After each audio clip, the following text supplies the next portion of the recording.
बिस्मिल्लाहिर्रहमानिर्रहीम। अस्सलाम वालेकुम। I am Mohammad Sharif and you are watching Sindhi Knowledge Factory channel.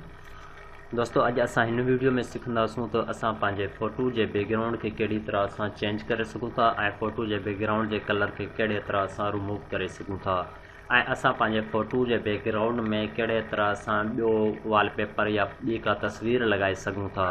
हिन वीडियो में वधण खां पहिरीं उन्हनि तमामु ॾिसंदड़नि सां रिक्वेस्ट कंदुसि त असांजे हिन चैनल खे हींअर ई सब्सक्राइब करो त जीअं अव्हांखे असांजी ॿी अचण वारी वीडियो मिली सघे ऐं बेल आइकन जे बटन ते ज़रूरु क्लिक कजो ताकी अव्हांखे असांजी वीडियो जो नोटिफिकेशन बि मिले। हाणे हलूं था पंहिंजी वीडियो ॾांहुं। हिते एडोब फोटोशॉप CS6 जो वर्जन खे ओपन करे छॾियो आहे। सभिनी खां पहिरीं अव्हांखे फाइल में जेका उहो फाइल लॻाइणी आहे जंहिंखे अव्हां एडिट करणु चाहियो था। मां हितां हिकिड़ो फ़ोटो खे सिलेक्ट कयो आहे। हिन जे बैकग्राउंड खे मूंखे चेंज करिणो आहे। हिन जे बैकग्राउंड जो जेको कलर आहे इहो मूंखे रिमूव करिणो आहे। इहो मूंखे बैकग्राउंड चेंज करिणो आहे। इन खे चेंज करण जा केतिरा तरीक़ा आहिनि ऐं असां केतिरे तरीक़नि सां असां हिन जे बैकग्राउंड खे रिमूव करे सघूं था, इहो असां हिन वीडियो में ॾिसूं था।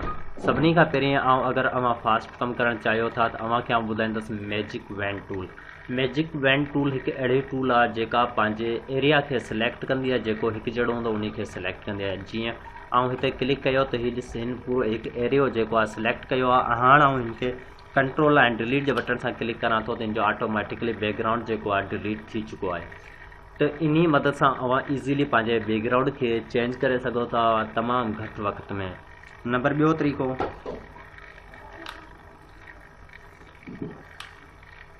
हीउ तरीक़ो आहे, इन जो साॻियो पार्ट आहे। हीअ आहे quick selection tool. Quick selection tool जी मदद सां अव्हां अञा बि तमामु घटि वक़्त में पंहिंजे बैकग्राउंड खे चेंज करे सघो था। उहो ईअं हिते क्लिक करां थो ऐं हितां हिनखे करे एंड ताईं आणे छॾां थो। ठीकु आहे। हाणे हिते कंट्रोल डिलीट जी मदद सां करां थो त हीउ ॾिसो पूरे जो पूरो बैकग्राउंड जेको आहे चेंज थी चुको आहे। हीउ ॾिसो, हाणे अव्हां ईअं सम्झो त हिन जो बैकग्राउंड जेको आहे बिल्कुलु ई ईज़ीली चेंज थी चुको आहे। हाणे हितां बि अव्हां ईज़ीली हिन जे बैकग्राउंड खे जेको आहे चेंज करे सघो था। हितां बि कंट्रोल डिलीट त ॾिसो हिन जो बैकग्राउंड जेको आहे आसानी सां चेंज थी रहियो आहे। अव्हां हिन जे पुठियां जेको आहे बैकग्राउंड ॿियो को बि कलर ॾेई सघो था। नंबर 3 जेको तरीक़ो आहे उहो इहो आहे।